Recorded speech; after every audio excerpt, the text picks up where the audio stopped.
Hello, everybody, and welcome to this night of ideas and debate about the future of education here at Melbourne Connect. Before we begin, I want to acknowledge the traditional owners of the land on which we work and we learn and we live, the Wiradjuri and Woiwurrung and Bunurong peoples, and pay my respects to their elders past, present and emerging. My name is Patricia Carvelis and I'm excited to be your host tonight. I don't think there's actually, and I'm going to make a big declaration. I'm prone to drama, but it's true. I don't think there is a more important conversation than the future of education. It is genuinely the enabler for everything, right? It is the enabler of social mobility, social change, on creativity, on the way we live and work. It is everything. And anyone who has had the opportunity of education. My grandmother was illiterate and I was raised by her, and it's only because of a first-class education system that I'm able to be here. Education is transformative to people's lives. Education is also, of course, as old as humanity, and so are some of the challenges that educators and students face. But sometimes new methods and new insights, new inventions make a significant difference. IT, of course, is one of them. I'm not that old. I remember computers and the internet starting at the end of my schooling, just to be clear. And of course, now we're seeing the amazing capabilities of generative AI in the form of ChatGPT and others, which, can I say, my partner's a teacher, is challenging right now for the education system. Will it significantly change education as we know it? Just as we can use calculators instead of mental arithmetic. My mental arithmetic is terrible because I always used a calculator. The big conundrum and worry, of course, is will children just start turning to ChatGPT instead? And will generative AI lead to generations, and this is the biggest thing we fear, I think, of uncritical thinkers? Tonight we're going to explore all of these issues with experts from different schools and disciplines. And we have a special surprise for you too, live demonstrations of some of IT's capabilities, like that you will watch and you will see actually play out in front of you, including the wonderful things that can happen, but also no doubt the things that can go wrong. First, a welcome from the Executive Director of Melbourne Connect, Professor Edward Hovey. Please welcome. Good evening, everybody. Thank you for coming. It's great to see so many people here. As Patricia said, this is one of the most important things that we can talk about in our lives today, because it's not just us, it's our children and our children's children. If you look at education, as Patricia said, it's thousands of years old. I remember being in one of the first universities, I think the third university in the world, in Salamanca in Spain. And what did I see there? I saw a blackboard. That technology, I use a blackboard when I teach. I get all full of chalk. That hasn't, in 950 years, hasn't changed. But now you have ChatGPT, and it's English to English. And my children who are 10 years old, they use this thing, and I teach them, don't trust this thing. But they use it all the time, right? Can you trust it? Can it teach you? It's patient. It'll sit there forever. If you don't understand, it'll tell you, and it'll tell you again, and it doesn't get angry. It's not the teacher, it's not the mama.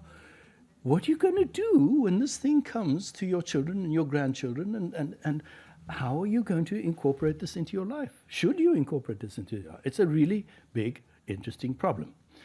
So I'd like to say that this is part of our mission here at Melbourne Connect, is to try to bring into this place every few months a group of people focusing on an important future topic.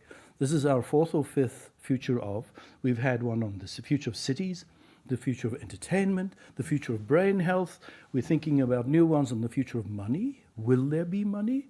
Will people need to work anymore? Are robots going to do everything for us? The future of mis and disinformation. Can you trust what you read? Are you being manipulated even today? Do you know? Can technology help you or shouldn't? Should it be out of the picture, right? Etc. There's lots of really interesting topics. If you have any suggestions, please write to me. You'll find me on the web and send it in, and we'll discuss to see how we can bring these questions in our lives for an informed discussion by experts so we can learn and we can make our lives better. That's the point of these.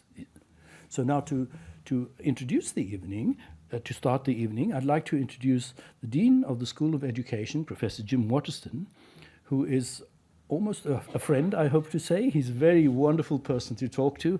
He has been through everything. He's been a school teacher, he's been a principal, he's been an inspector, he's been a national director of schools, a deputy secretary, a director general of education in 2 different states. There is no one better who knows about education than Jim.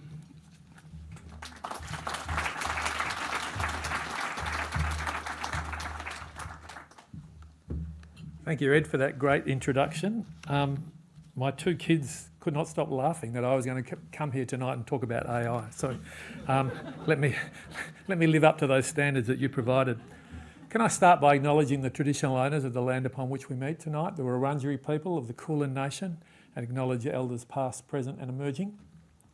And pay my respects to any Indigenous people here in the audience. I'd also like, and I love doing this, is recognising that Indigenous people in Australia were our first teachers.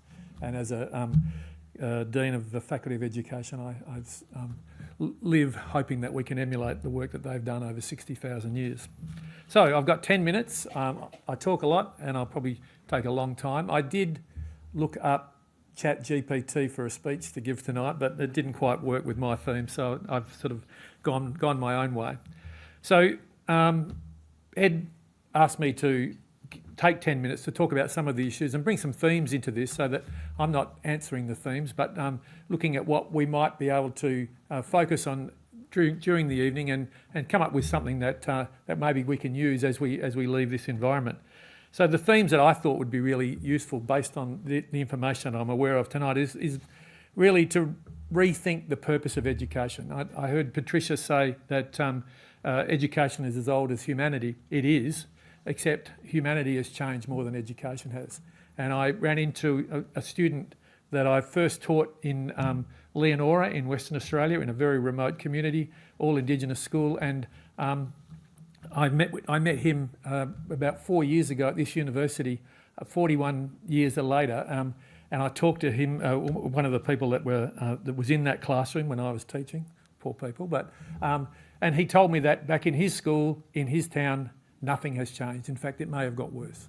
So the idea of education generating and becoming bigger and better, if for some people at the very least, has not occurred. So that's a theme we really want to attach to this idea of technology and what technology can do to expedite what we really want to do in terms of educating people and bringing about great outcomes and the ability to thrive in life. We also, I think, need to think about whether the grammar of schooling, education, needs to be upgraded and thought about in a different way, some form of a restructure, because as we saw in COVID, we saw the worst of what was already occurring, but we didn't see it until it was focused in that sort of challenging period of time that we were in.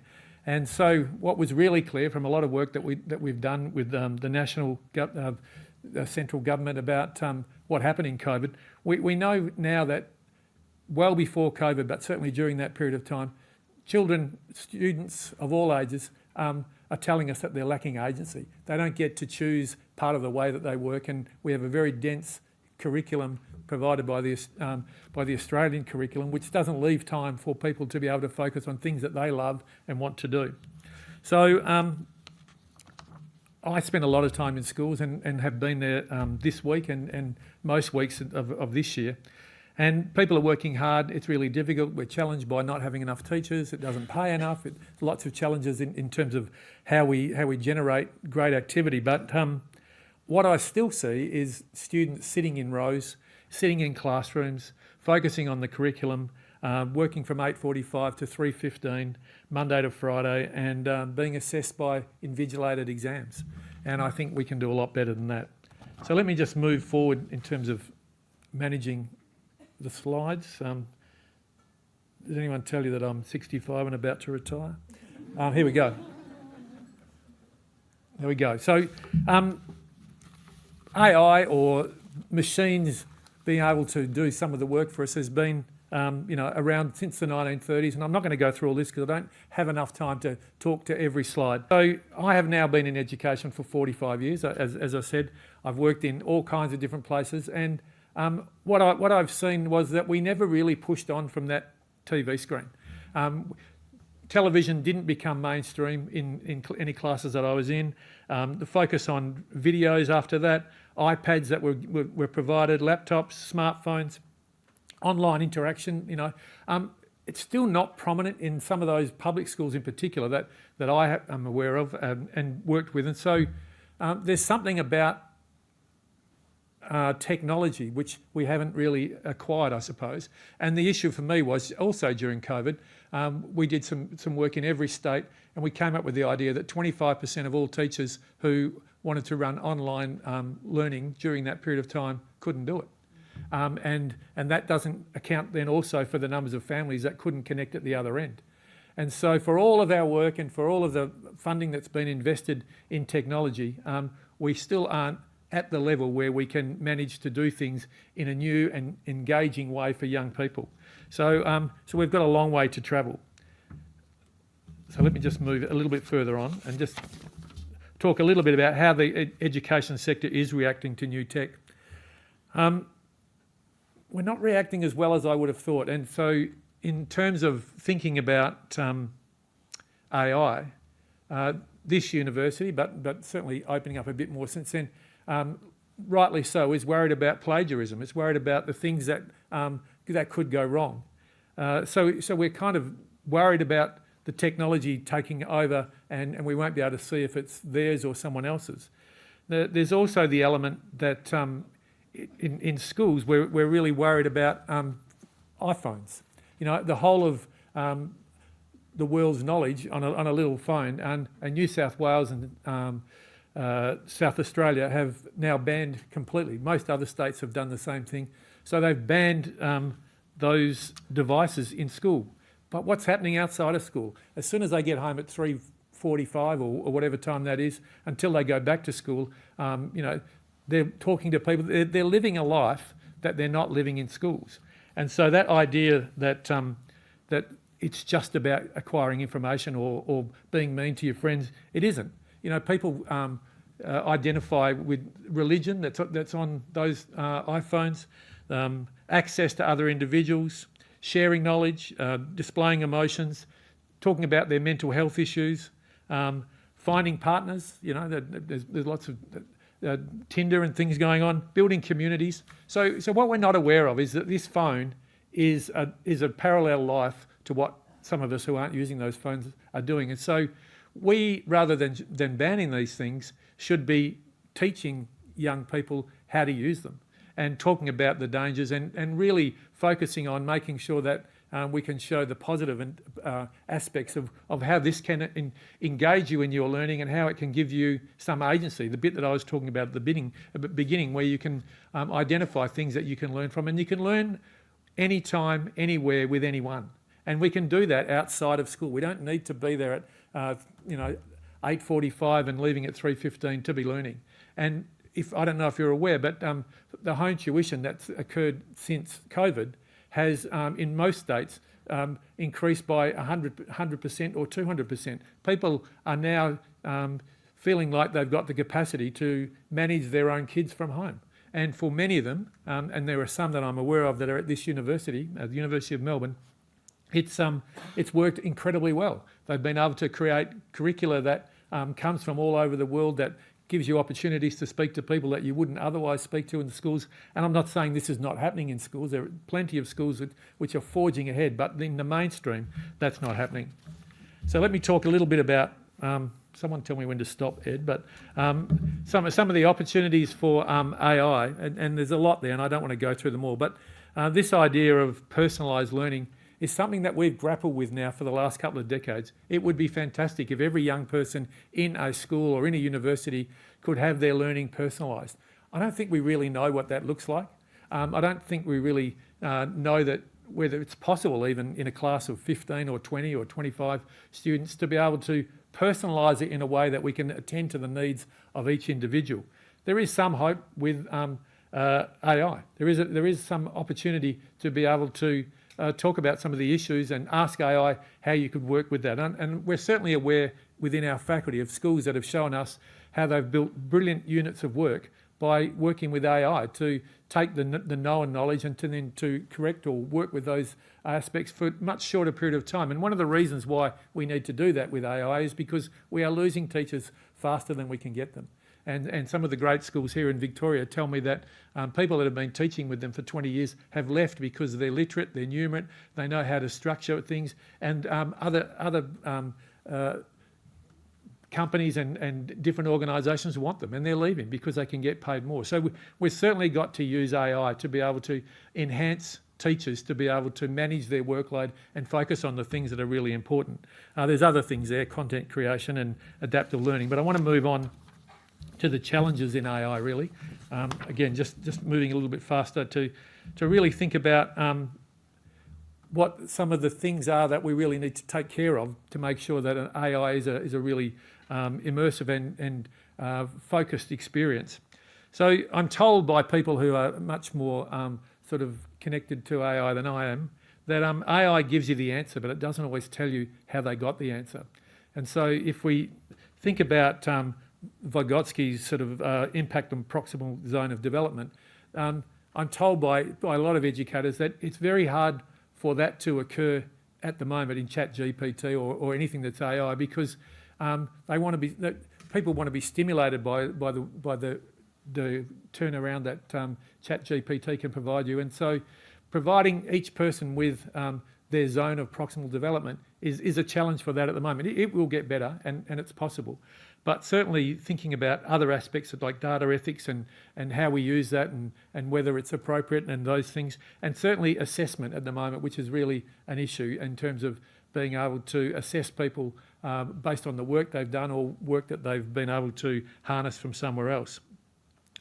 You may have seen on the news in the last few days that there is a group of parents in Australia now complaining because the results that they're going to get from the school in terms of comments about 1 minute. Okay, no worries.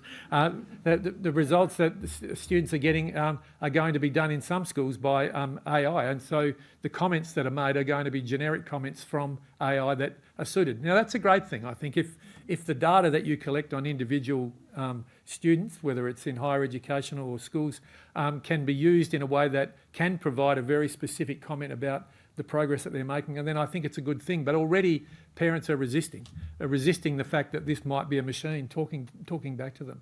So there's a lot to do in terms of bringing the public along with us to make sure that from a school learning point of view that we're at the top of our game. Let me just go to the last bit, which I think about I'm really focused on repurposing education. I don't think it's like it was 300 years ago when we first had formal education and required it to be compulsory for every young person.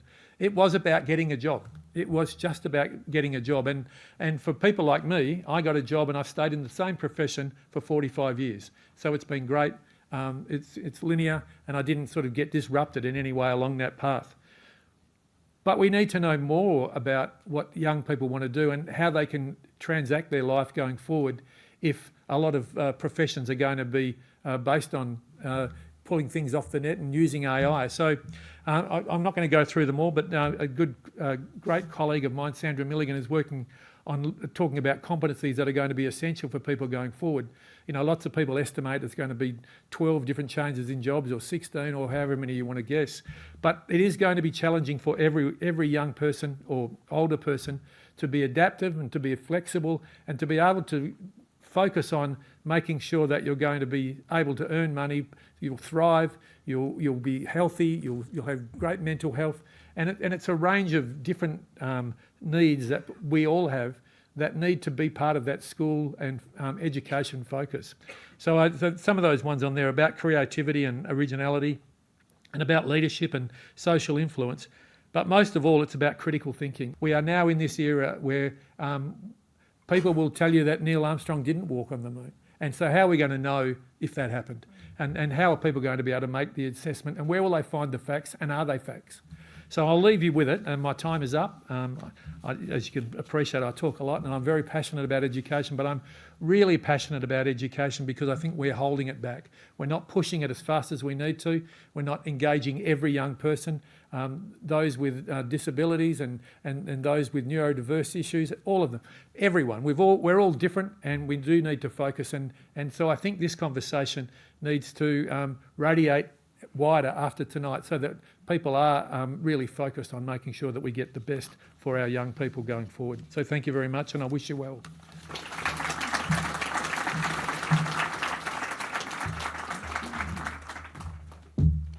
Thank you very much, and your passion is we have hung out before on a long plane ride before. Professor Jim Waterston, excellent, and don't retire. Okay, our first big topic tonight is on critical thinking, which you've raised, creativity and vocational streaming. Does generative AI make things worse or better? And do you like how we've established a binary? I suspect the answer will be somewhere in between because it's always more complex. Welcome to the stage, Mish Eastman, Deputy Vice-Chancellor for Vocational Education and Vice President of RMIT, if you'd like to take a seat maybe on the second chair, and also Professor Gregor Kennedy, who's the Deputy Vice-Chancellor for Academics at the University of Melbourne, right here. Now, both of these excellent people are at the pinnacle of the education profession and are responsible for the quality and the soundness of the programs and the students at RMIT and the University of Melbourne. It is their responsibility, no pressure on them, to make sure that modern IT is used wisely and that it benefits rather than harms students. They're going to individually address you, and then I'm going to raise some questions with them, and then I'm going to ask you already now to think about a couple of questions you might want to ask them. So if you're thinking about it from now and you don't think I've got to any of those, you'll have an opportunity to ask them. They'll discuss their takes on generative AI and 3 specific challenges that Dean Waterston outlined. Creativity: does modern IT enhance or stifle it?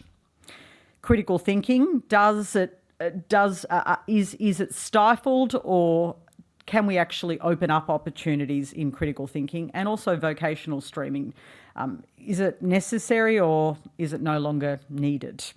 I am going to welcome first up on the stage. I've decided it's you, Professor Gregor Kennedy. You're up first, and do you want to do it from there? I'm happy to do it. I love it. So casual. I'm loving it. Okay. Here. I watch from down there so I can watch. I thought you were going to join us, Patricia, and ask us questions, but that's fine. I will ask you questions after you have a few words.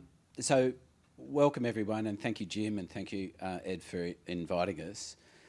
My first response to this is similar to the way in which, which I haven't seen, Jim. I didn't see your slides, but in a way, mirror Jim's slides in a way, because from the University of Melbourne, from where I sit as Deputy Vice-Chancellor Academic, our journey in this landscape has been one, first a little bit looking at the risks associated with new technologies associated with artificial intelligence, generative AI, knowing that they've been around for many, many, many years, but this new incarnation, which is about 2 years ago, and really going through what are the risks from a whole of university perspective. We've got 72,000 students, we've got 10,000 staff. As a big organisation, what are the kind of things that we need to think about there? And I'd have to say the federal government and TEXA and the people that overlook us were also very mindful of this.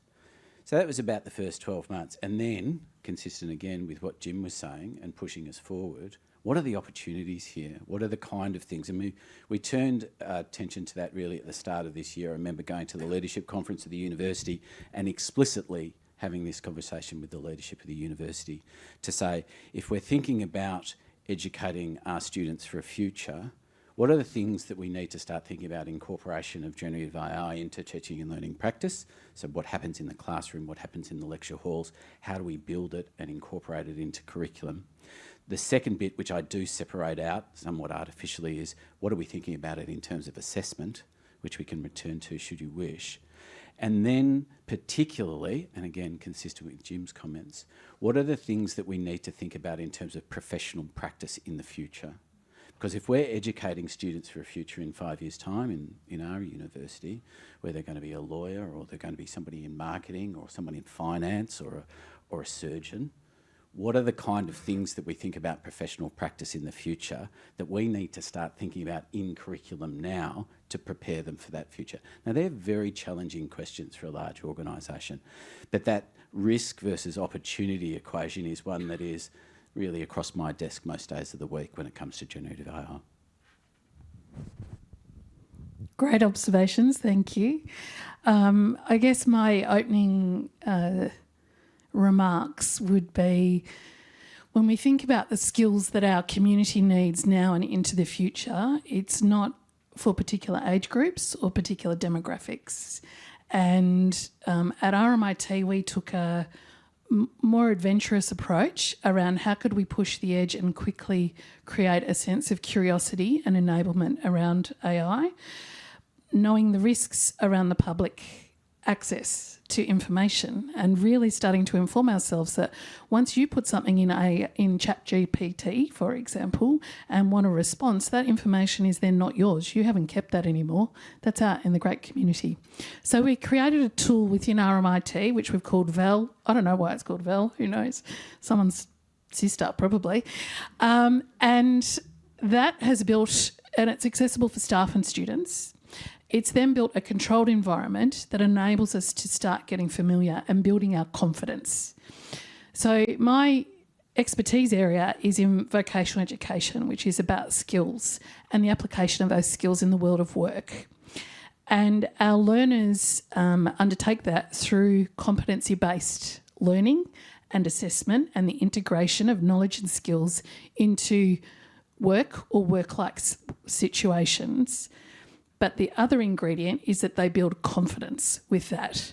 And when we're talking about technology, it's not only about competence, it's about confidence. And picking up on some of Jim's themes, I think Australia has a very low confidence and risk appetite around any technology. We are sluggish to integrate into all levels of education, be that primary, secondary or post-secondary.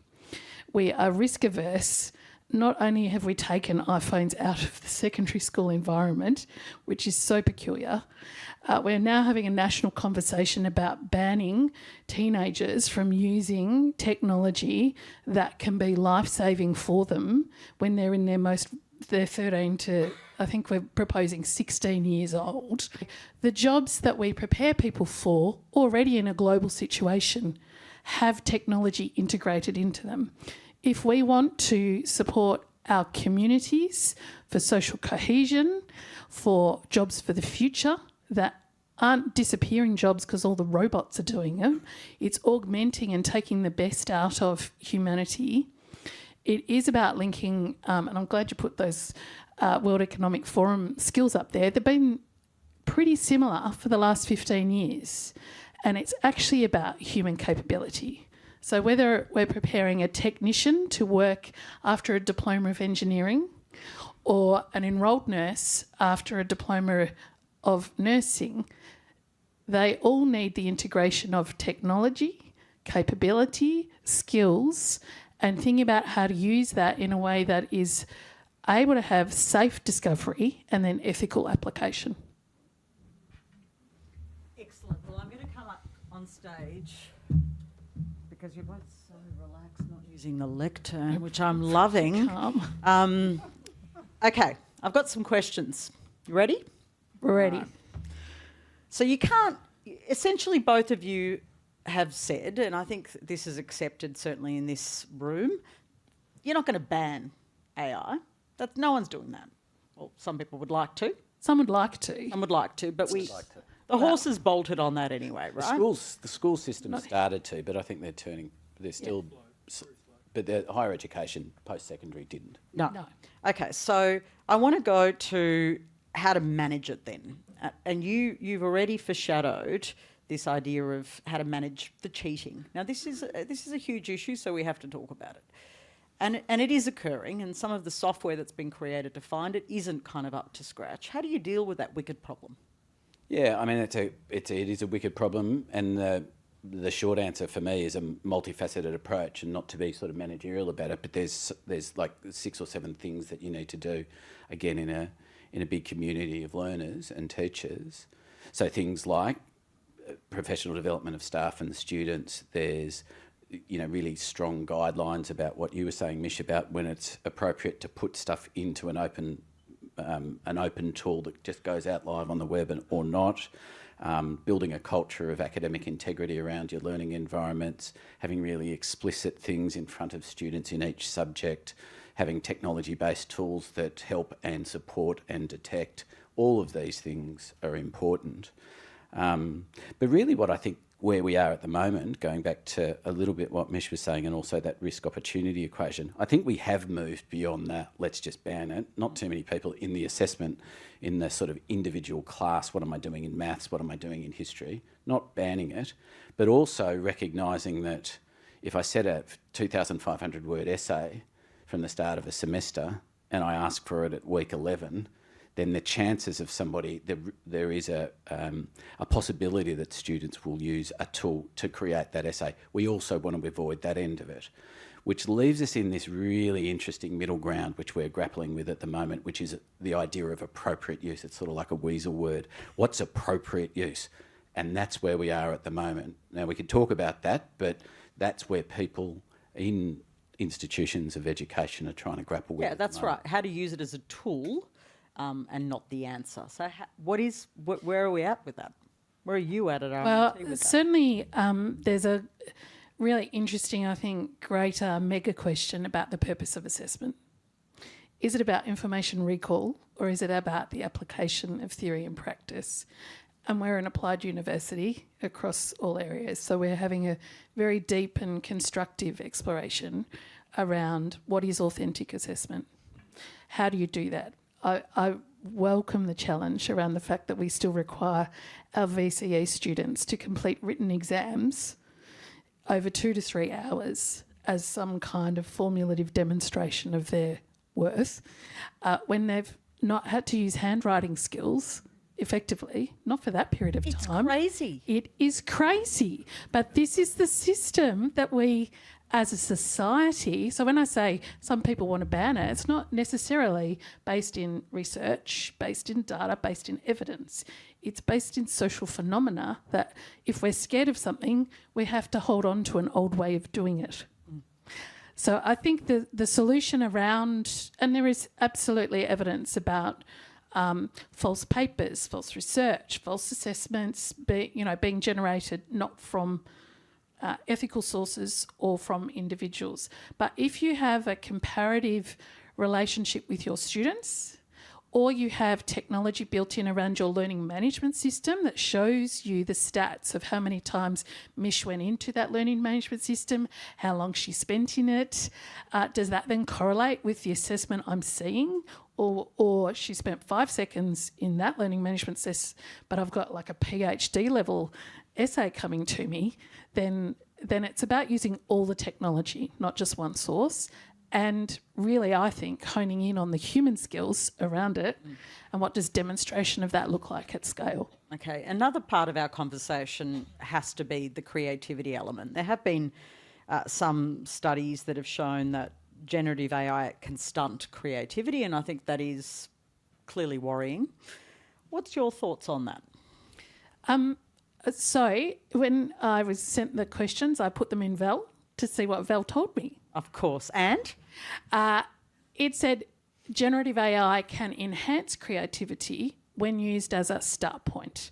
And I mean, I've got students in graphic design, interior design, a range of creative industries who are deeply worried about what the future of their work looks like at the moment. There's large-scale reuse and repurposing of images and design and art that's going on, for example. So you don't always think about that when you think about technology and generative AI.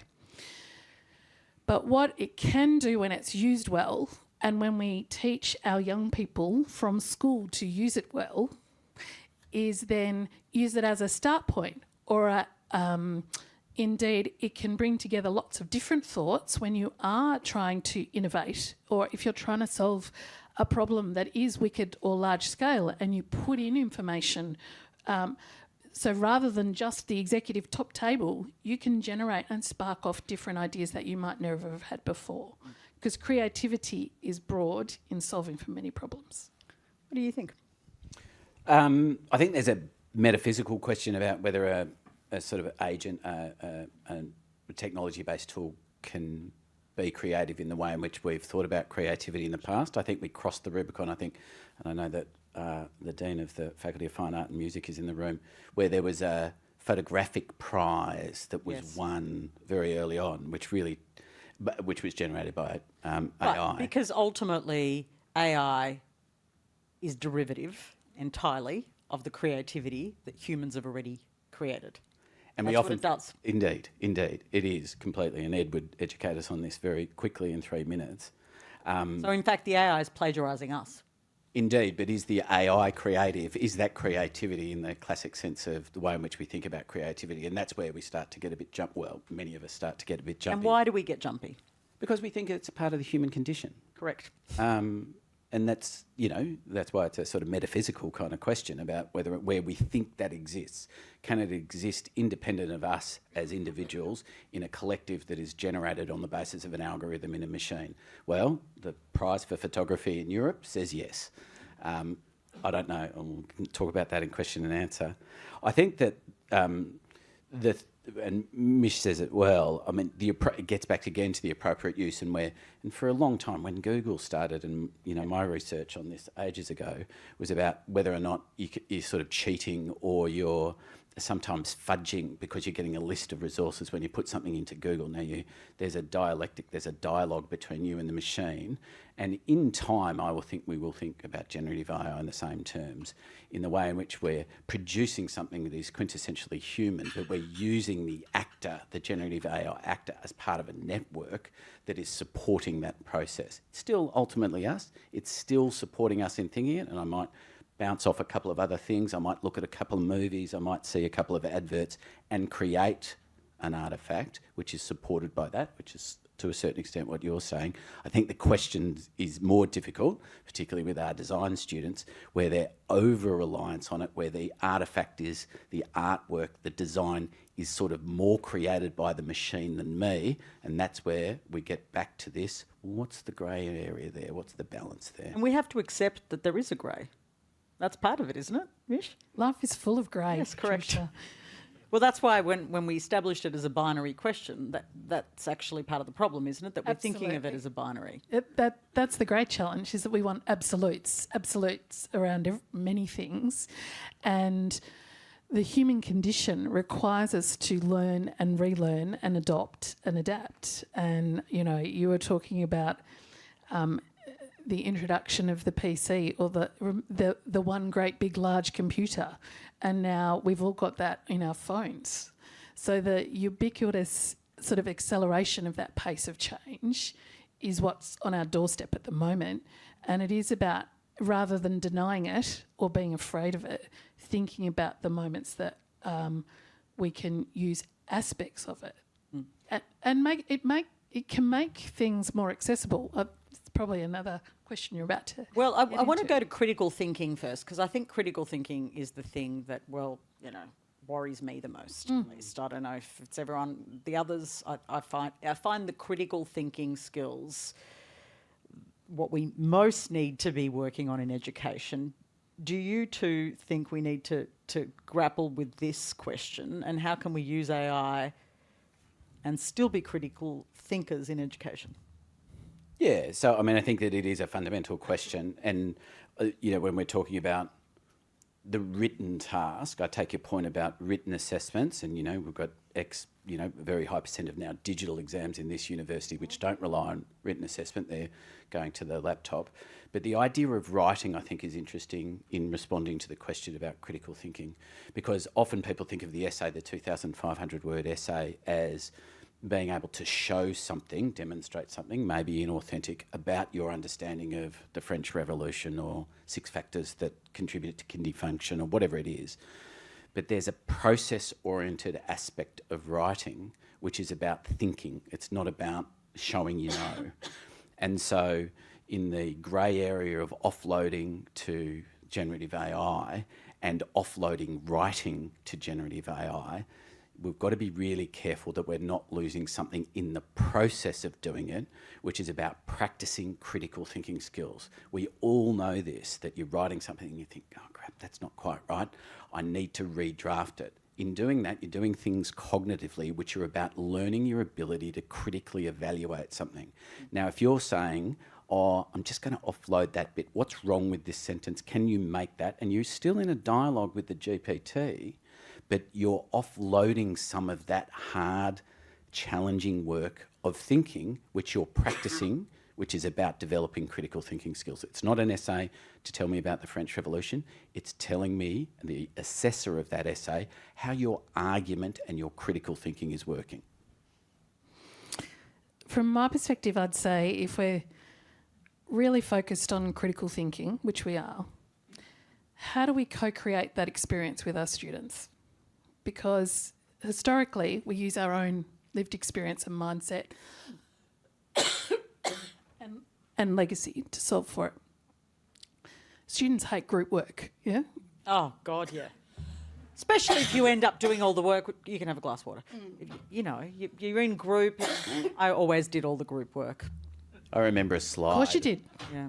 But the skills that taught you was negotiating or not, living with the consequences, doing the work. Understanding it. It's the And era that's of the the strong piece, man. So. is around if we shy away from those difficult bits, we then lose those skills of understanding. The world of work is not me on my own. It's always integrated. So it's about negotiating. And how we overcome then critical thinking is by building that into practice and not having students sitting in rows like chicken coops from primary school all the way through, but having activities and learning experiences and assessments and the demonstration of excellence that integrates all of those aspects. Now, I'm going to take a couple of questions from the audience now. You can put your hand up. That's usually the best way to reveal yourself to me. And I can see quite a few hands on that side. What's up with that side of the room? There we go. A microphone's coming to you. Thank you. Hello, thank you very much. Sally Mail, University of Melbourne. I'd like to know whether Mish and Gregor think that there might be a time when we teach in a generic language, because do you understand why I might be asking that? Yeah. Well, at the moment, AI in the greater World Wide Web is Anglo-driven and Anglo-representative. A lot of the most recent evaluation is it's based on a colonised language system and a white male-dominated kind of language experience and information. It doesn't yet generate outcomes that represent society. So that absolutely is one of the great risks, I think, at the moment. If we don't curate, understand, and then utilise the platform in a much more inclusive way, we can narrow in to responses back that might... We're building in biases. That's right, absolutely.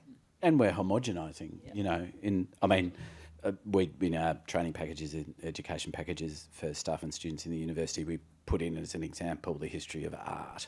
And I encourage you to do that into GPT and just see what because it ignores huge tranches of art over history. You can imagine that it's white, colonial, central, you know. So part of the thing is we're also, you know, the nature of the model itself is a predictive model that goes and averages to some sort of norm. It predicts what is the most likely thing. So it's a normative kind of model, and that's terribly dangerous in terms of echo chambers and the way in which thought develops.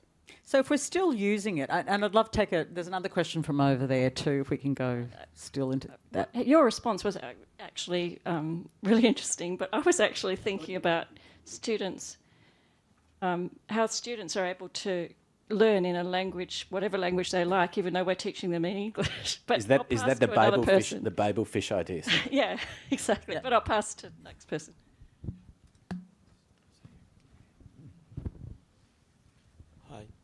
Can we adapt AI into our assessments so that way, whatever we think in creativity is going to be there? At the same time, so for example, I can give a small example of databases. So we can adapt and then inducing the AI way of thinking, and then students actually creatively think and then write the answers. Yeah. You go first. So the short answer is absolutely, and we're seeing that, and I'm eyeballing Eduardo, who's in the front row, and from our university and our Faculty of Engineering and IT, who's doing exactly this. It's no surprise that some of the first assessments, the first cabs off the rank, are in engineering and IT and programming, and exactly the kind of things that you're asking about, how we build them into assessment, teaching and learning and assessment, and also in the education speak where the teaching and learning activities become the assessment activities so that they're completely aligned. But there are other things. We were talking about simulation before where there's clear examples where you could do it as well. Okay, we're going to take one last question. I'm being a bit sneaky, and then we'll go to our next session. What sign? I didn't see a sign. It's totally. Hi, my name is Michael Wool. I'm software engineer, ex-RMIT student. I was just going to ask about that Val that you guys created.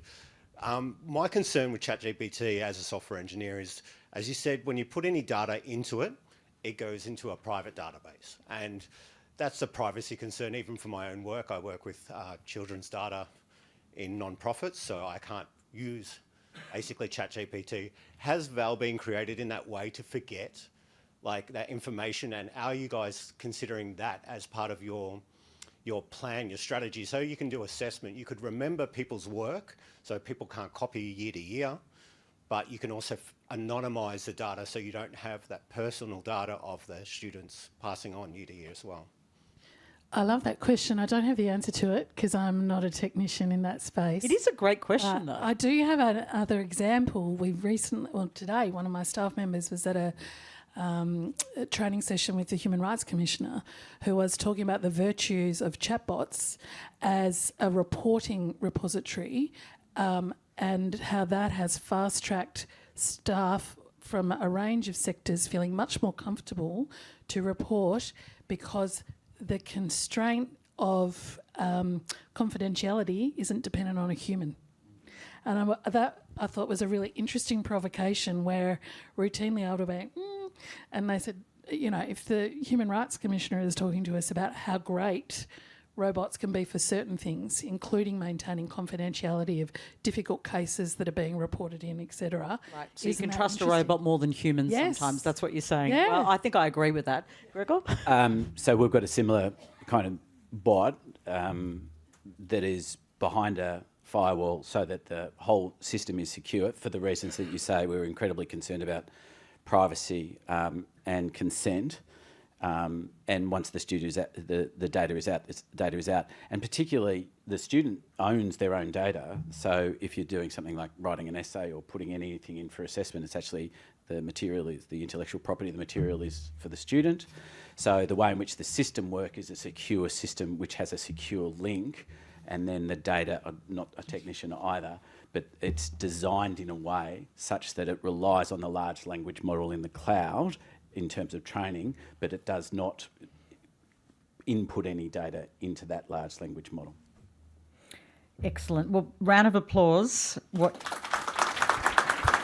excellent contributions from Gregor and Mish, who will return a little later, and I'll be taking lots of notes now. Or make ChatGPT or your AI take the notes for you, which is definitely worth your time.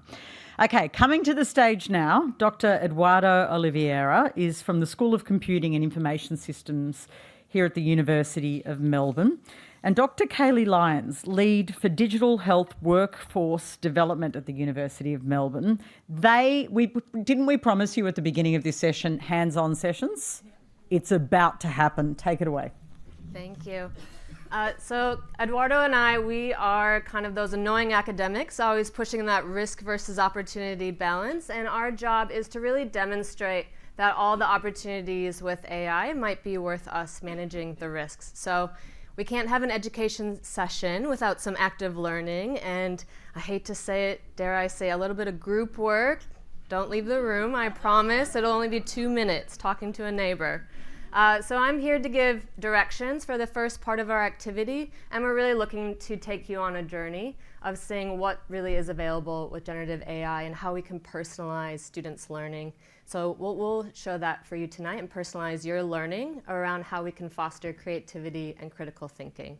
So for our next 3 minutes, I'm going to politely invite you to spend 2 to 3 minutes talking with either your neighbor at your seat. If there's an odd person out, please make a group of 3. If you see someone who needs a group, please invite them to join your conversation.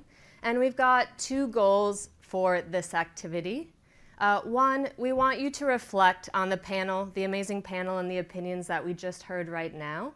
Do you have anything more to add to that conversation? What struck you about it? So we want you to discuss the same questions that the panel just talked about. 1, does generative AI foster or hurt creative thinking, critical thinking? What are the barriers in educations to using generative AI? So please talk with your neighbor about those things. So that's our first goal, for you to reflect on the panel.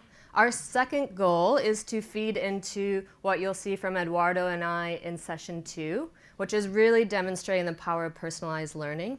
So we have 2 people in the audience, and myself and Eduardo, and we're going to ask for 4 groups to volunteer. And what we're going to do is we're going to come over and we're going to include AI as part of your group, and we're going to use our phones and we're going to transcribe your conversations and generate a transcript from that.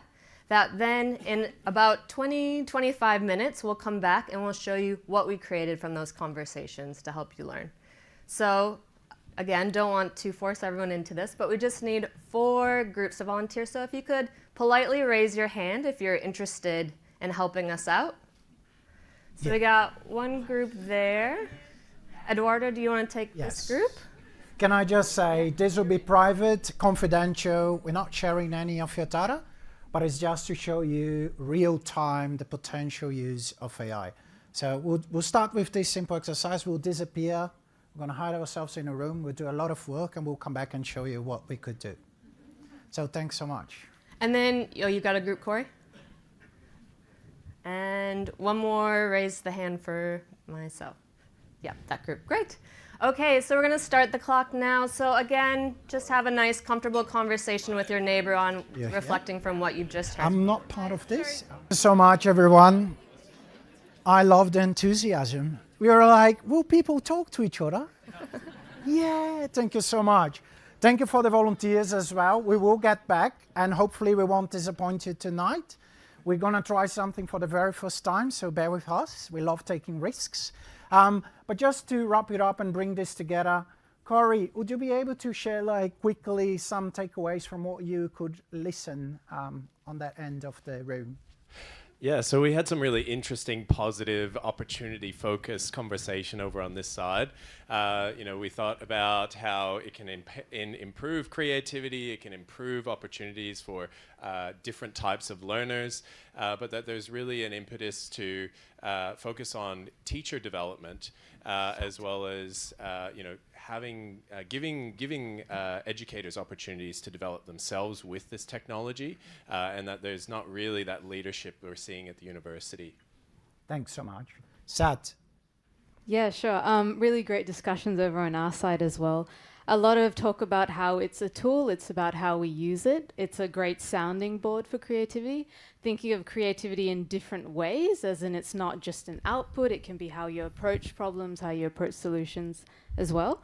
And a lot of things that we talked about before. So Jen and I are having a lot of exposure to a lot of different things, and that allows us to increase our creativity by being exposed to a lot of different things. Thank you so much. I got the message that it's time to wrap it up. Now I'm going to impersonate ChatGPT and say it's time to delve into these conversations, and then we'll come back and show you what we could do from this exercise and build upon it. Thank you so much. Thank you so much. Now we're going to have a little intermission now, a little break you can get while they're generating the outcomes of whatever just happened there. And did you enjoy talking to each other? How good is talking, hey? We should do more of that. And I will call you back. I am very strict with my time, so be quick. We'll be back, and then we can do more of this. Thank you.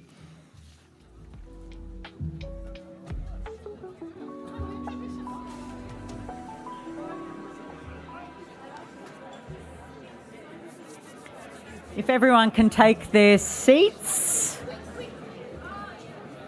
And I'm loving the talking and the networking. I think it's great, but it must end now. It must end.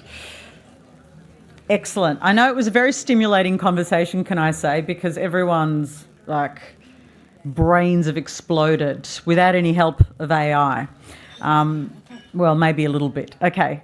I'd like to now welcome to the stage Mr. Yifei Michael Wang. He's the CEO of AI Build. It's a startup out of Melbourne University. Come on. Now, Yifei will demonstrate the amazing potential of novel image-based visual teaching and learning technology. He is going to begin by explaining some of his work, and then we are going to get some of you involved. All right, hi everyone. So my name is Yifei, and one thing to add on is that I'm also the casual teaching staff at Melbourne Uni as well. So teaching the engineering and IT subjects, so which actually contains heaps of like complicated formulas and also a lot of concepts. So when I teach, I found like students tend to get a bit bored if I'm also always covering the topics only. So therefore, Professor Li Haizhang and I would like to target these headaches. So we found many students who are actually the visual learners. So they don't just want to read the books, they don't want to just read the papers, they actually want to feel it. They actually want to experience some real stuff. So that's the reason why but actually at the same time, it's very hard for us to organize a site visit for maybe a large group, like 300 students or 500 students, especially sometimes under a very special circumstance, like a burning buildings, right, which is not possible for us to do the site visit. So that's the reason why we are leveraging the generative AI and also the virtual reality to give the students an immersive experience. So that's how we're gonna do our works. So so we are also using the generative AI, so which pops on the screen. So we just with a few prompts, we actually can do more things than the Midjourney. We can creating the 3D images to give them more like a virtual reality teaching materials. All right. So seeing is believing. So is there anyone in the audience who would like to share their works? A bit works. And okay. Yeah. So what we're going to do now, I don't know why my microphone isn't working, but most people can hear me anyway, let's be honest. Let's not mess around about it. We're going to ask you to volunteer. Who wants to volunteer? But you can only volunteer if you have a very specialised job that perhaps involves something that we can build and create a simulation. So I'm thinking, is there a pilot in the room? Is there, what else could we be? Like a laboratory. Yeah, lab. Yeah, does anyone work in a lab, or does anyone just want to pretend that they do? Excellent. I mean, I'd like to pretend that I'm a pilot, for instance. I'm trying to push my daughter to be one. Yeah? You work in a lab? Originally trained as a dentist. That's good. Yeah. Do you reckon we can do... Yeah, I reckon we can work with that. Okay, Yep. Come on up. Okay, yeah. We hadn't planned for anyone to come up, but I think it makes it more interesting. Okay. So, couple of questions we have to ask you. Okay. So it's a visually rich environment, right? Yes, that's right. Right. So what sort of things do we have to build in your... You've got to have a dental chair. Right. Dental chair? Yeah, dental chair. So I guess David can like put the prompts in. Yeah. As well. Okay. So... What else would be in there? There's got to be a chair for the clinician to sit at. Okay. Yeah. Dental assistant will be in there. Yeah. Is it being... Equipment, so You know they're all doing this as you describe this. They're like busy worker bees. dental drill, Yep. there'll be benches with drawers where all of the equipment will go. Light, there's got to be very good light. Yeah, well, you're looking at some pretty interesting places. X-ray machine. There'll be a computer for taking notes. Right, and just wondering, like, if that's or we can regenerate if you don't like. Yeah. That looks pretty nice. Oh, that was pretty nice. That's good. Okay. That David, looks good like job. one of those fancier dental that charges you more and you don't get a Medicare rebate. That's another debate. So the next step is creating. There does need to be a dental assistant. Most dentists will get really upset if they don't have a dental assistant in the room with them. And they are very key, actually, a dental assistant. And yes, okay, so you've got to get a dental assistant. Okay, so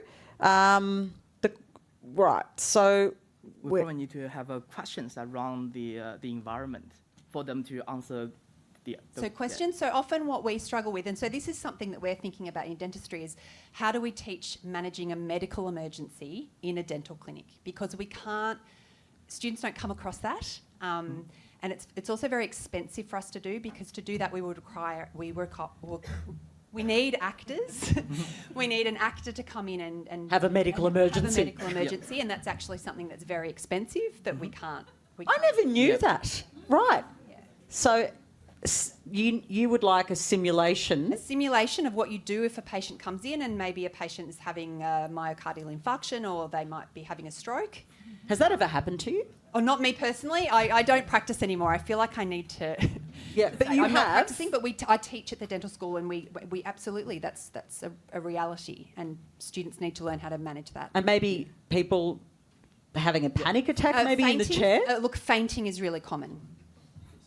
Fair enough. Okay. Yeah. So around, I want to faint just based at the on thought. the teaching materials that we just generated. So can you come up with questions for all the audience to answer?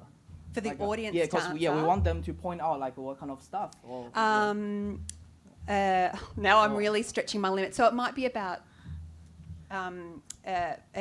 locating a hazard around the patient. Okay. If the patient has fainted, what they might need to move away from the patient. Sure, that would be great. Okay, David, can you input the questions as well? And once we input that in, and then we can create. We've already completed the questions, and we can host the questions. Yeah. In real time as well. So excellent. And while we are working on that, thank you very much. I'm going to let you sit down. Thank you. Do we have enough prompters and questions? yeah, sure. Yeah, just making sure if we need to build a bit more. So tell me about Otaro and what was the genesis of it? Yeah, the Otaro is, as I mentioned, it's AI powered and the virtual reality immersive experience, like a platform that actually can helping not only for the research organizations, but also the, for example, the large infrastructure company as well, like undermining company as well, to help them to do a bit of trainings, induction programs for new employee training. Yeah, so they can doing a lot of different kind of stuff. Yeah. And you were telling me that you do more than that, though, AI build generally. And he did before. He said, we do more than that, Tell me, what else? So I would like to mention about it, but the QR code has already been generated. It's very fast. Yeah. What? So, it's happened already? Yeah. Yeah. It's now quite he's fast, just showing off. Talk to me about it. So, so now since we have been generated the QR code, right? So I would like to invite everyone who Can I do it too? Yeah, sure. We just scan the QR code, and then you will pops up the questions, and which we just created, and then you can move around the images by with fingers, and also answer the questions by placing the markers anywhere that you like. Sorry, I'll get really excited. Group leader.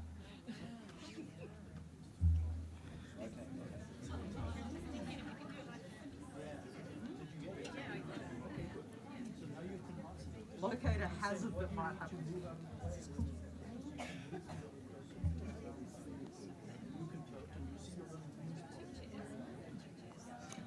And in the meantime, once you submit your answers, then at the presenter, at the educator screen, you will see all the answers pops up. Yeah, and based on just like the heat map. So, David, can you close the QR code? And now we can see there's more than, I would say that is a lot of a lot of answers, submissions that you can pop up in real time. Yeah. Well, it's a busy surgery, okay? Yeah.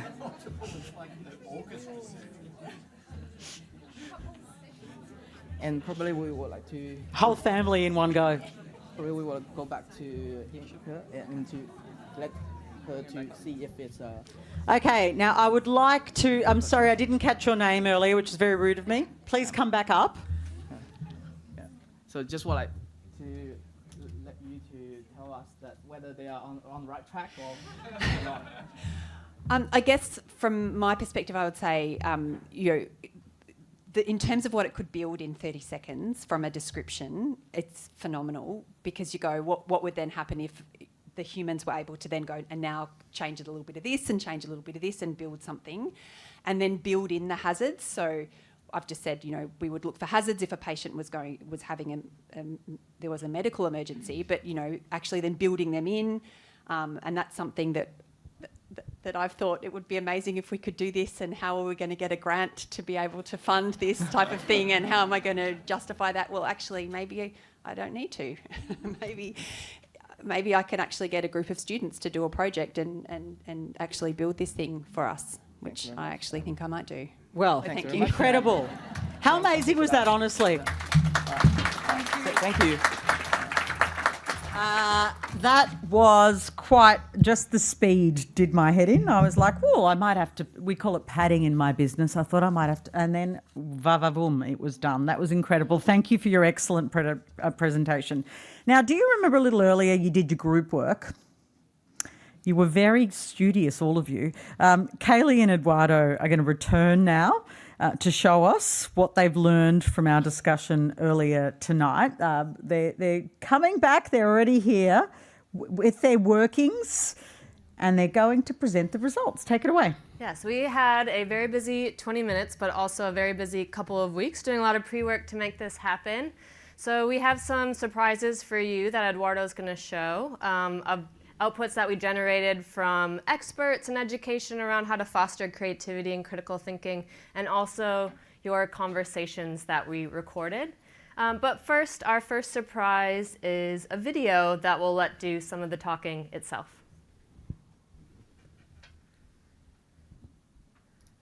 Hello, everyone.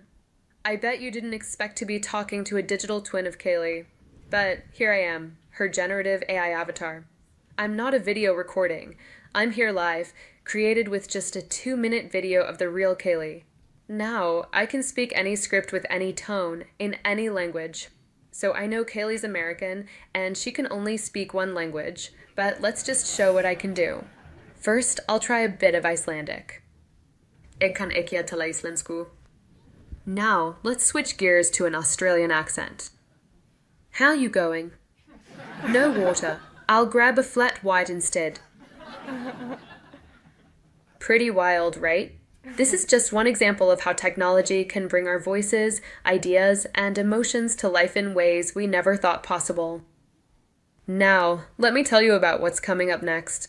Over the future of education break, Corey, Sat, Eduardo, and Kaylee have been busy updating about 10 personalized learning activities, each one generated using a blend of AI, expert insight, and your conversations here today. These activities are designed to immerse you in exploring how we can foster critical thinking and creative thinking in students. Imagine a future of education where any student or teacher can create content in any format they choose to help them learn best, whether that's a podcast, a game, a discussion, or something entirely new. Right now, most education is a one-size-fits-all model, which often leaves some students racing ahead while others struggle to keep up. But we're on the brink of a future where learning can be truly personalized for each student's pace and preferences. So, as we move into this next session, let's imagine that you're a student eager to dive into how to foster critical and creative thinking. Would you rather learn this material by debating with a peer, listening to a podcast, playing a game? Today, AI allows teachers to design all of these learning experiences in ways that were once unthinkable. With that, I'll hand it over to Eduardo and Kaylee for the big reveal. And remember, if this is just the beginning, imagine what the future will bring. So believe me, that's even scarier for me to watch, watching myself, but pretty miraculous. So we just made that I just made that this morning, actually, in just 30 minutes with a paid subscription service, and generated the script using ChatGPT. So you can imagine, teachers and students being able to generate lectures on pretty much anything that they can imagine in any way that they want it delivered. And so now I'll hand it over to Eduardo to show the rest of our resources. Thank you, Kaylee, and thank you, digital twin of Kaylee. You did a great job. So what we did, thank you so much. We tried to think, can we stop talking or be really, like inside of a box? Can we try something different? So by collecting your data, we kind of thought that it would be possible to represent what sorts of discussions and knowledge that it's happening here. So our first resource that we created was this image. So we got 4 transcripts of 5 minutes of your conversations. And now we can see here AI and critical thinking. And I can easily see here the unique elements from discussion that came from group 1, 2, 3, and 4. So this is what you could not agree today. So some people thought that, and they were discussing on the focus on academic integration, emphasis on research skills. That didn't happen to another group here, where they focus a lot more their discussions on AI literacy emphasis, teacher adaptation needs. If I move a bit forward, a bit faster, I can also see what did you share today in this room just a few minutes ago. So shared perspectives. So this mind map is just consolidating the representation, the knowledge that you've been creating just a few minutes back. So we all agree that we need guidance, structured feedback, balanced approach, teacher supervision. We need to facilitate research. AI can be used as a support too. Contrasting views as well. So what you disagree, so potential risks. Some people think that the risk is it's about overdependency. Some might think it's about loss of creativity, and so on. So this is just a very first snapshot based on a collection of 4 files that have a collection of many pages. But that's not all. So after doing this, all of these resources on your left were generated as part of this event. So one that I want to show you quickly is a quick podcast, which I don't think we would have time if we were doing this at this speed, even if we had experts sitting somewhere else. And I just want, some of you might have seen this before, but I just want to play and give you a little taste of what we could bring together right now based on what we have been listening. Hey everyone, and welcome back. Today we're going deep, really deep, into the future of education. Yeah, exciting stuff. But specifically, we're focusing on how AI is going to, well, maybe revolutionize is too strong a word, but change, maybe shake things up a bit. Yeah, how AI is going to change the way we think critically. And the cool thing is we're not just speculating here, Right, we've got some awesome material to work with for this deep dive. Exactly. We're going to be looking at transcripts from Melbourne Connect's The Future of series. Oh, I love those events. So innovative. Yeah, they bring together such a fascinating mix of people, and this particular event was all about the future of education. Future of Education held, what was it, just last week, November 13th, 2024. That's right, and we get to hear directly from the educators and experts who are there, people who are really passionate about where education is heading, especially with technology, all that. Yeah, that's what I love about these deep dives. We get those firsthand insights. We're not just reading some dry report. No. I think you'd love to continue listening to this. The good news is we're gonna get you a QR code, and this will remain available for you. So on your way back, you can listen to this podcast.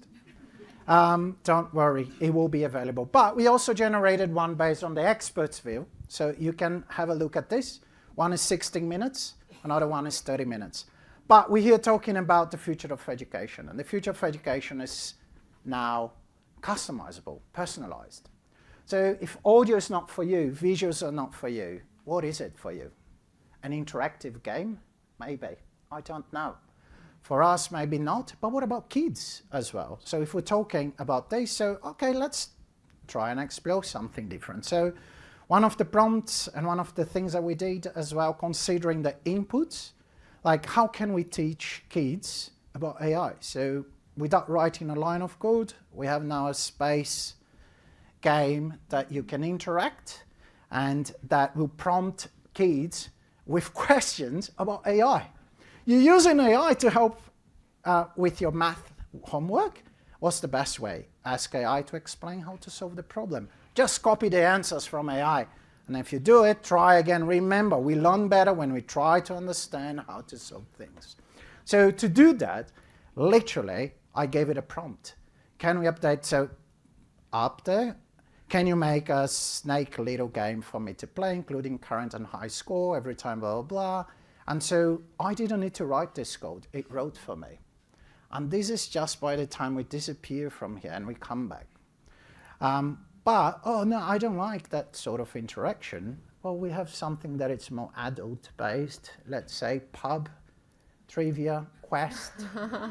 And this is also designed in a way that we continue like generating education. So you're working on a complex math problem and have access to an AI homework assistant. How do you proceed? And depending on the way you take your answer here, so let's say ask AI to solve it and just copy the answer. This approach bypasses critical thinking and learning opportunities. And it explains and gives us a leading question. This is all prompt-based, and literally I've been doing this real time as I'm teaching my students. So this is just a demonstration of what we could do using your own data generated today. But we went beyond. So briefing document, there's a lot in the PDFs, and the PDFs are also available here for you to have a look. So if you want to know the key findings, this is a summary of what we captured, that if that's for you, this is one resource that you can generate. An FAQ.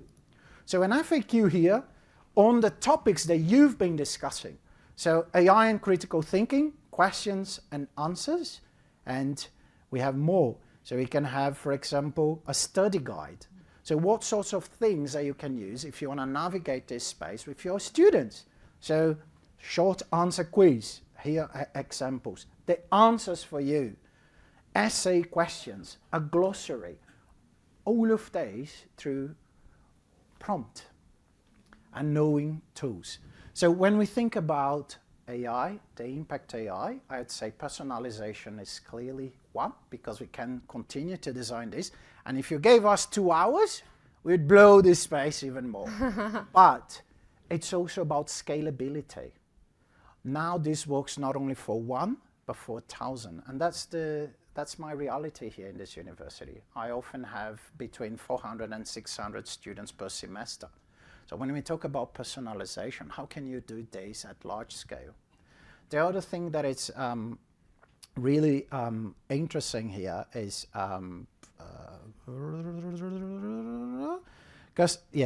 anyway, I forgot what I had to say. The customization, the time, the response, it's pretty quick. So it's timely. To the point that if we have a simulation and you're training someone on a, let's say, on a plane, an emergency, it's so real time that you might click something and you're bombarded with an instant, like a real time feedback. Now we have to think how we redesign feedback. For the very first time, we can do that nearly at real time. But do you want to be intrusive all the time? How you design when it's the appropriate time to intervene? And so these are the sorts of things that are now for the first time available, and that it doesn't take much. Like I have an IT background, but I didn't use my IT background here today. So I think it's a good time to, and for this, we have the transcripts, and I'll leave here. Oh, wait, one more thing. We do have a bit of time. Do you mind going to the custom GPT? Yes. So one thing that came up is if students, for example, are able to create this, then what's the role of the teacher? And so obviously anybody could go to ChatGPT and say, how do you foster critical thinking and creativity if that's what we're learning about? But the role of the teacher that Eduardo and I talk about a lot is that one thing that's going to change is the teacher being more of a curator and pointing students in the right direction. And so this is a demonstration of a chatbot we made where we told the ChatGPT what we consider expert opinion in this area. And in the directions, I fed it, a textbook that I think is really good about creativity and critical thinking. So now you know, I as a teacher, I offered this, and you can ask it a question like, how do I foster critical thinking with, well, how do I foster critical thinking with generative AI? And instead of using all of the internet, it's very focused on the resources that I wanted the students to really care about. So what do we have here? Enhance evidence evaluation skills, promote argument analysis and evaluation. It's going to cite resources that I cared about or maybe resources in my learning material. And then it's a discussion, right? So then if a student doesn't know more, that's interactive and they can ask it more questions to explain different resources. So with that, here's a QR code where you can access everything that the team has made. The one thing we did is for all examples we created, we're sharing with you the inputs, the prompts that we used, and the links for you to reuse all of these if you'd like so. So we're not just putting that, we're actually walking you the way that we had to walk to. And some final take-home messages are, obviously, this is just current state. This is the current technology where it's at today. So you can imagine that this is the worst it's ever going to be. And it's only getting better from here for everything that you showed us. And so hopefully you see now that this is really going to force education to change. And we're really going to need everyone in this room to force that change for the better. And so it's going to bring up new things that we need to react to, such as we need to, you know, teach teachers and students how to use this most effectively and efficiently and support the use of this to make sure that the learning is still equitable, as more students might get even farther ahead using these tools when others don't have access to them. That make sure it's scalable and responsive and follows good teaching practices.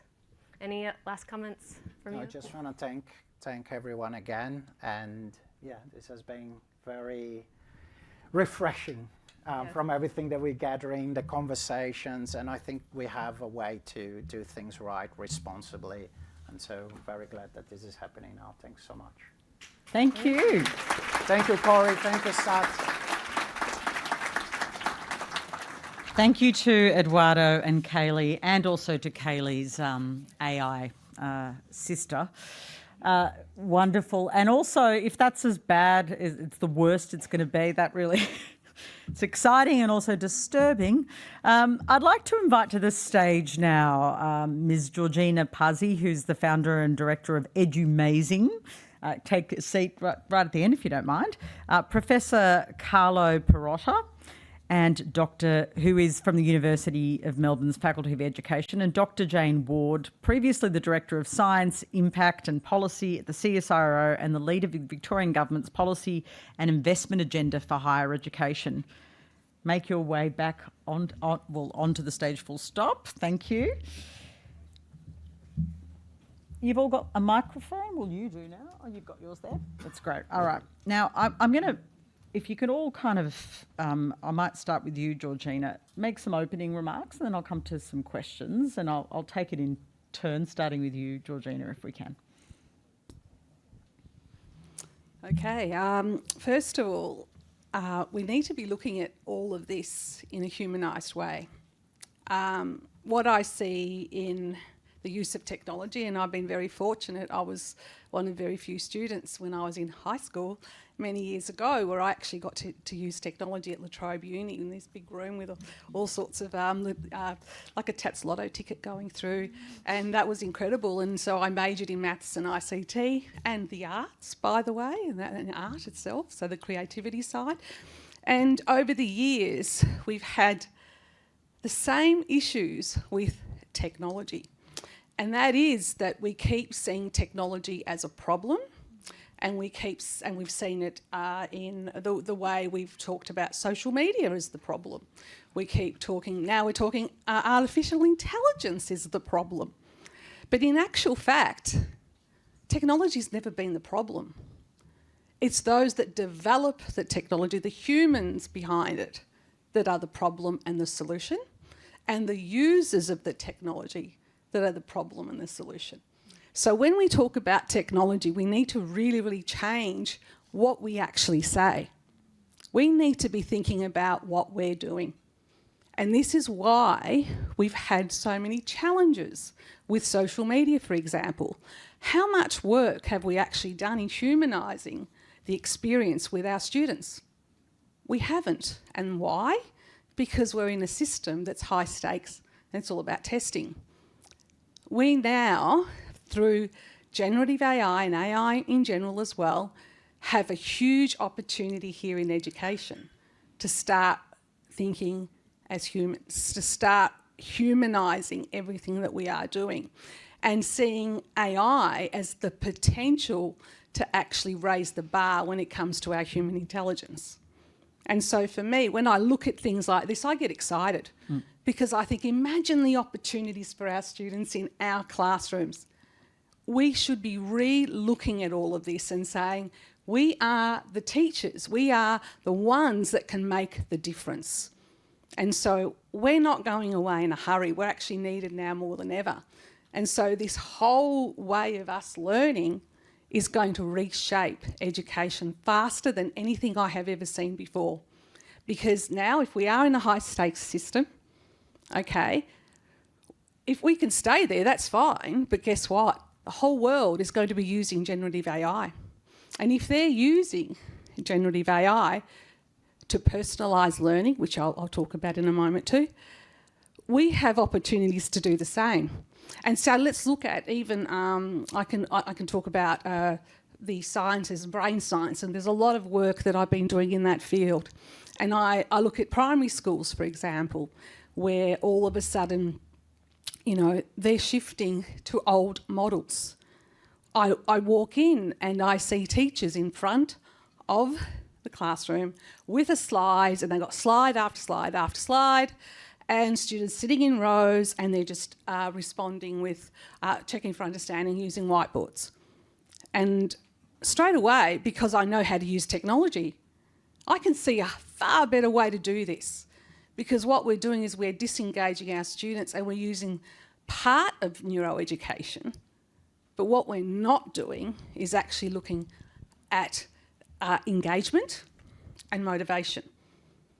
Okay, and if anyone knows about neuroeducation, the amygdala is where the emotional receptor and emotional receptor, and also the memory part of who we are as humans. So if students aren't being challenged, because it's for the 80%, it's not the students working above, so we've put a glass ceiling on their learning, and we have students that are working below standard that are also missing out because we're focusing on that 80%. And now I'm getting excited because all of a sudden we're seeing all of this. We can now personalise learning, and it's already happening with AI, by the way, even in reading. Okay, we've seen AI taking the centre stage here with personalising, where a child can actually read to their AI, and it automatically will know what it needs, and then it'll create a learning pathway in their reading to develop their reading. So that's going to go. And am I excited? Absolutely, because it's about time we went away from a content testing system to a humanised system that is about what education needs to be, and that's about our learners. So let's rethink the way we talk about technology. It is not the problem. We are the solution. We need to also work with developers and say, hang on, I want you to rethink what you're creating here, because it should be people and planet before profit. Okay? And then all of a sudden, things will change. We're not going to have the problems that they create, because they're the ones that are doing the algorithms that are creating problems for our young people. And we're doing the same with artificial intelligence. The developers, we need to be working with you, because we want to create something here that's going to harness our human intelligence, and we need to do it in a holistic way. And all of a sudden, we're going to see the shifts that we need, and all of a sudden our students will be loving learning and also getting to know more about themselves in the process. And our teachers are going to be changing the way they work.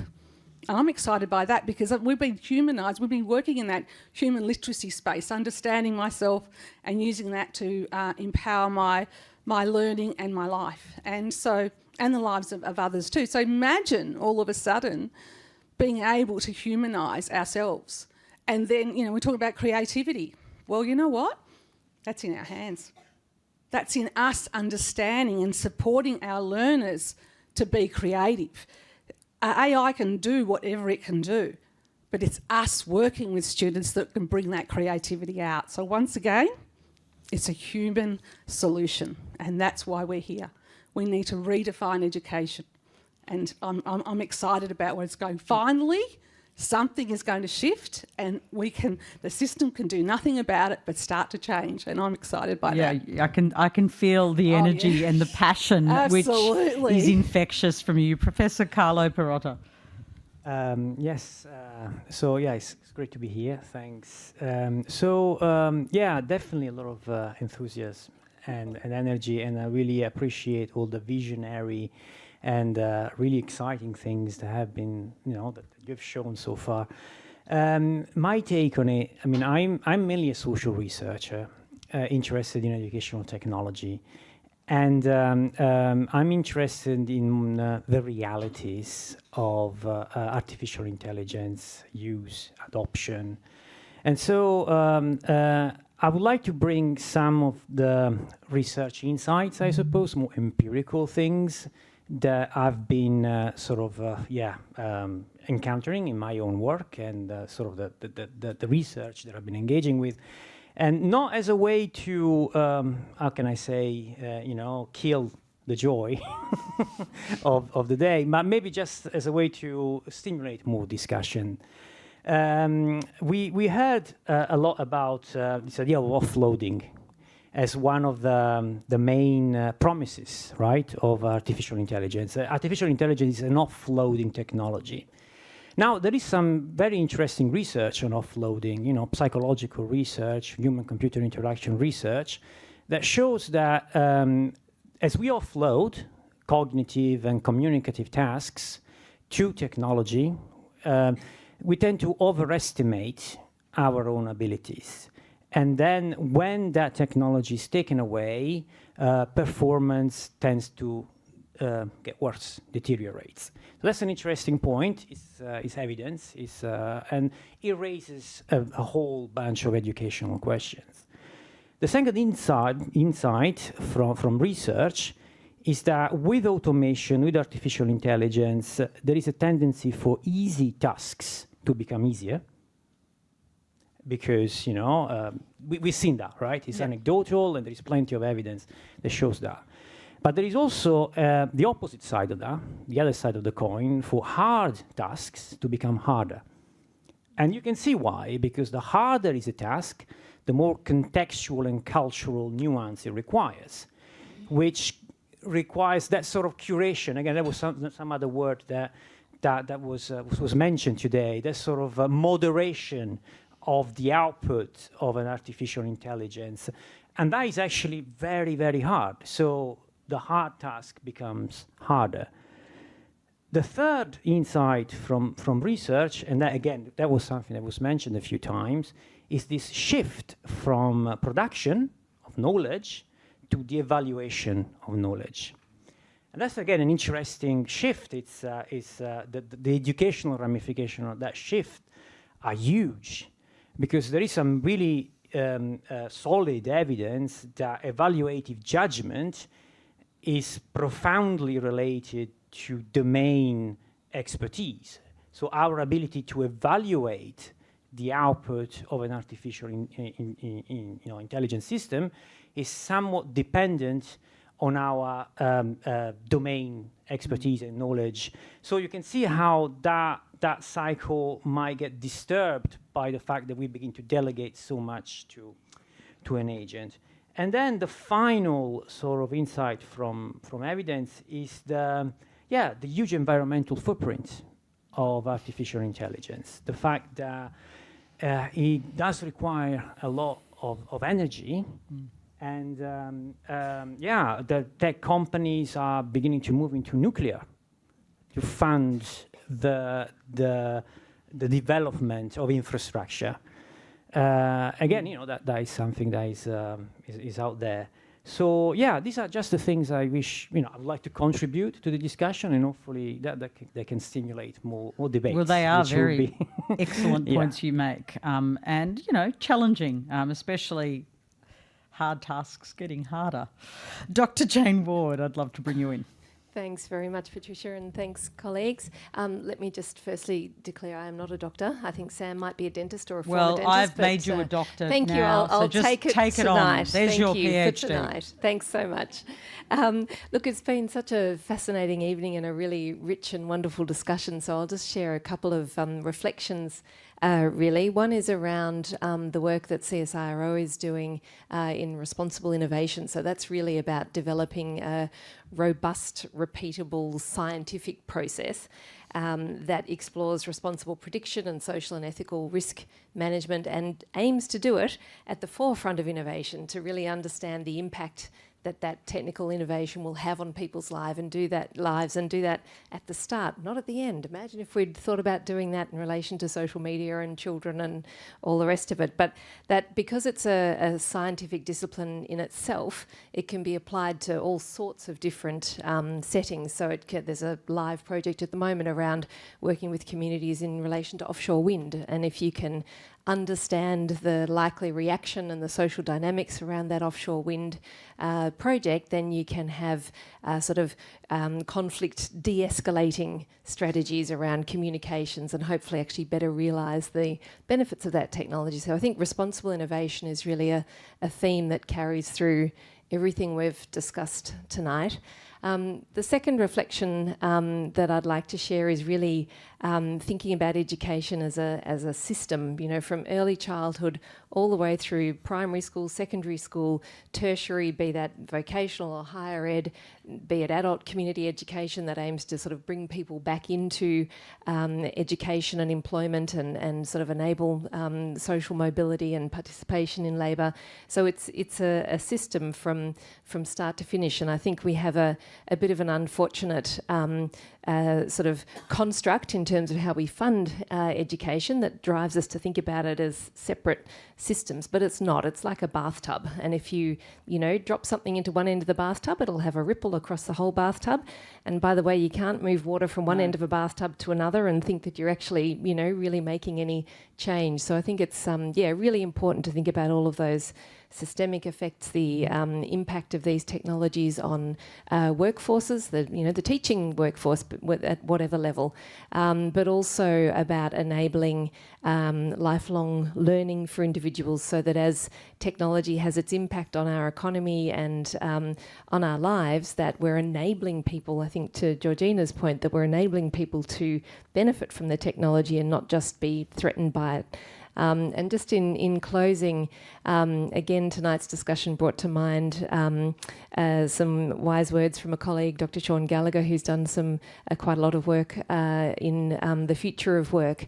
And he made a comment probably about 5 or 6 years ago when machine learning, as we probably referred to it more so back then, probably prior to generative AI, he made the comment that everyone's worried that robots are coming to take our jobs, but maybe we've been doing the robots' jobs all along. And that was when it was really at that stage of repetitive tasks being sort of taken over. But now I'm starting to wonder if maybe I'm not quite sure whose job is whose anymore. So I think generative AI has really shifted that equation. That's really fascinating. Okay, I just want to have a couple of questions for you all, and then we'll wrap up just briefly. But just to you, Georgina, I just want to if you could help me out. How do you think it can be useful in teaching? If you can give me a practical example. I mean, I got to say, in the model a little earlier, I was thinking of myself when I hit that sort of roadblock in physics. I loved physics, and I just couldn't get past a particular roadblock. Now, I grew up quite poor. I had no one to help me. And I look at this and I think how it could open up opportunities in terms of being able to help a kid who doesn't have resources or assistance to try and unlock some of these things. How do you see it as being able to democratise education? There's the teacher themselves and how they use it for teaching, and then there's the student as well. Well, I've got some good news for you. Yeah, of course you do. I'm actually seeing, out of anything that's come out in technology over the years, to me, generative AI has been the fastest take up by our teachers. And that excites me because they want to know. Not all of them, some of them are still resistors, and that's pretty common and understandable too. But at the same time, teachers are already using it for planning, for even differentiating or adaptive teaching. So they're looking at possibilities here. And yes, it does reduce the cognitive load, but it also increases critical thinking because they still have to be the editors of this. They still have to re-look at what's going on to support their learners. And so they're reducing their time, spent hours planning on weekends and so on, as I'm sure teachers in the room would know. It's actually reducing their time because they're using ChatGPT and they're putting in the right prompts to be able to support them with those resources and understanding what they can do with their students. So that in itself is one way they're using it. They're using it for developing rubrics, for example. And I know at one student I worked with in Year 7, I found it interesting because one teacher, she didn't use AI, she just took the curriculum and put it all into the rubric. And he just stared at it and he said, he didn't understand it. I said, okay, let's go to ChatGPT. So I said, we got on there, we prompted in, redo this rubric for a Year 7 student in their speak. And so it did.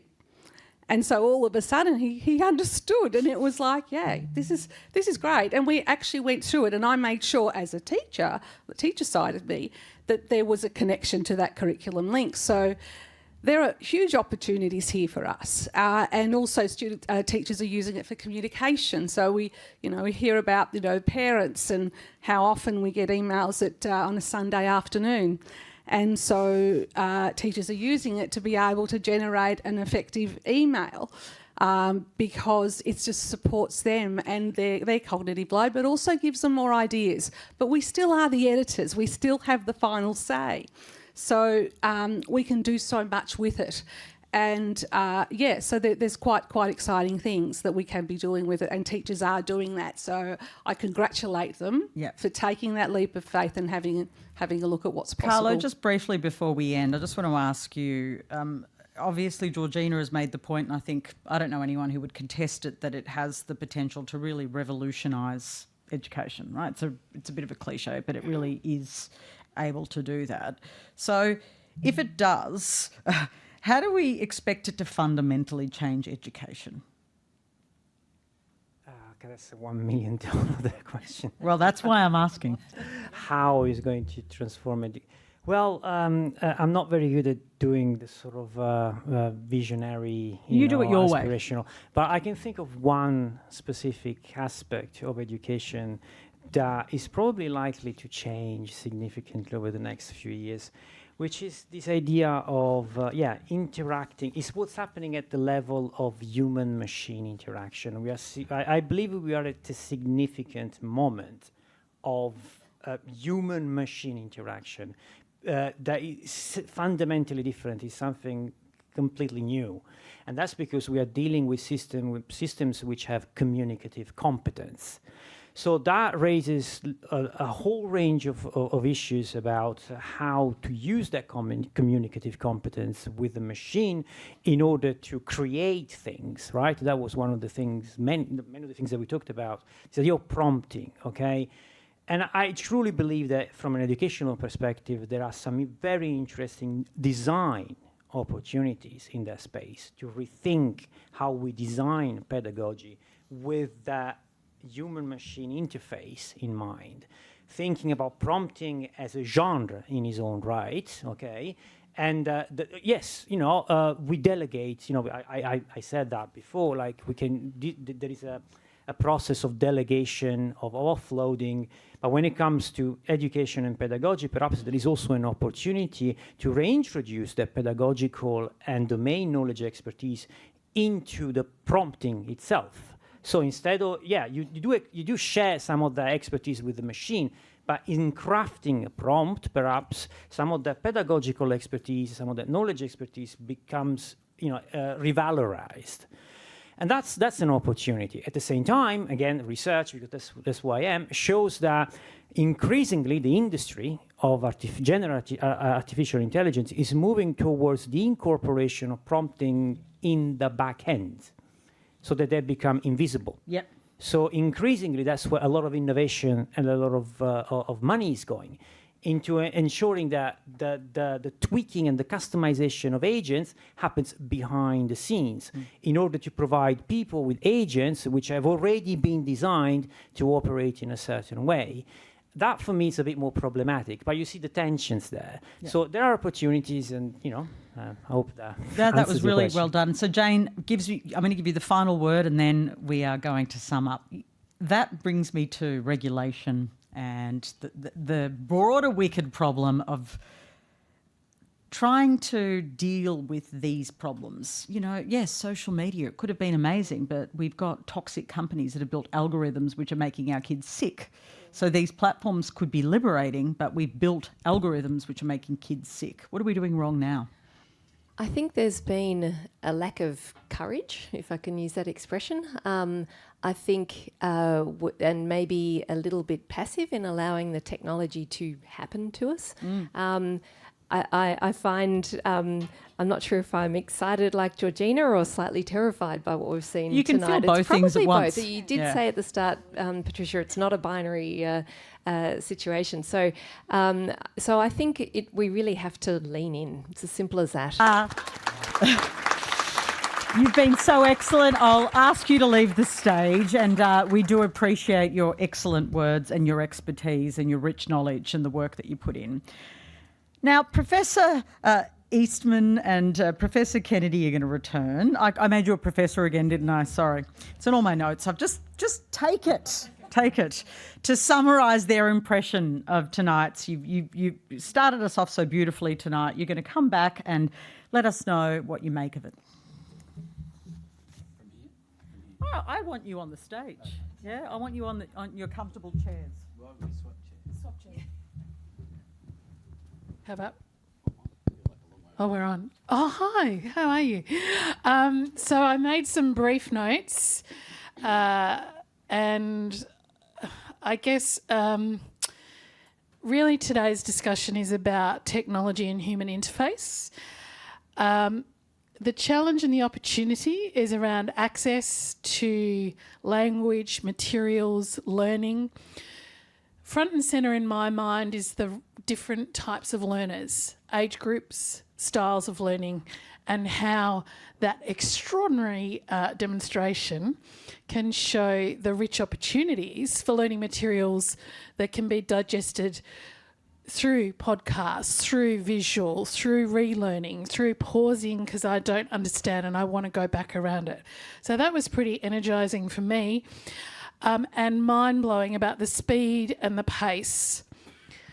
The interesting bit about speed and pace is then how could we use that for good, for data analysis, for mega research challenges? How could we accelerate solutions to those great research opportunities that are out there where research assistants and researchers in labs could use that speed that we all saw today in a way that has not been thought of before to solve some of our greatest challenges around health, around social construction, around climate change, and thinking for this, really testing and validating, but at mega speed, the solutions around that. The other theme, obviously, is around critical thinking and ethical reasoning and utilisation, and building in a community that stops to make deliberate decisions and evaluations at the right points in time. The other element I would call out is through all of this that we co-create the solutions with the communities that we're trying to solve for and with into the future. So if we're thinking about technology with teachers, the success isn't needing teachers to be technologists. It's how do we also wrap technology partners with them to build confidence and capability. And the big element, and it's not linear, but it's confidence versus fear, embrace, experience, safe experimentation, So how do we shift the power dynamic by owning, creating human-centred solutions with technology as an enabler around that? That's probably enough from me. Good. Maybe Patricia's giving me the wrap-up. No, I'm giving you the chance to speak and then the wrap-up. So easy. Colleagues, my first word was transformation. I had transformation of who and what as just hanging out there. What is it that we're doing in terms of transformation of education, but coming back to the people, and I'll come back to that in a second. The second thing was a couple of my conversations. Jane mentioned the system before. I think that the industrialised model of education was underneath a couple of the things that we're saying, and unpicking that scale and cost. I think Jim started us in that vein. The third was the opportunity and risk, which is self-referential, because I sort of introduced a little bit of opportunity and risk.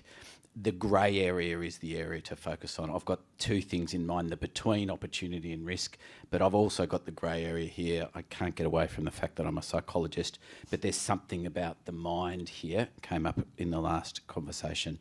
In that, I think we've got challenges about what is won and what is lost. In moving towards, we've got to critically evaluate what we're gaining through this and what we might be losing, and that came up in the conversation a number of times. And then there was the Kaylee, Eduardo, and also the dental chair, harnessing the power, and what's our ambition for that. It was amazing. If you think about authenticity, if you think about assessment, if you think about the speed with which you create learning environments, the power of the tools, old tropes about personalisation, individualisation, but it's all there in front of us, and that's really harnessing the power. But even in that, for me, Kaylee's video, the Australian accent, there's an uncanny valley moment there for me. There's a bias in there. I'm just going to call it out. It was Melbourne Connect and Ed Hovey was in the video. There's a bias clearly there from Ed's point of view. But this, in all seriousness, raises the other one, which is the ethics of this. Who are we leaving out? Do we focus on staff and students? I actually thought the balance was pretty good on that. Usually in the university conversation, we're running towards students and we leave training and education of staff behind. But that brings us back to the final panel, which is the human. And I really enjoyed the tonic that Carlo provided with the reality check. It's why we have universities in my esteem. I've been an EdTech researcher for over 30 years, and we can't learn from the past. We must be critical. But we must also think that MOOCs have come, PCs have come, mobile learning has come, virtual environments have come, and they've also had the promise. And it just may be that we are at an inflection point, who knows, but this is why Ed is hosting us this evening at Melbourne Connect, the future of education. What a great event, and thank you for the conversation. Please thank Nish and Gregor, and this brings us to the conclusion of the evening.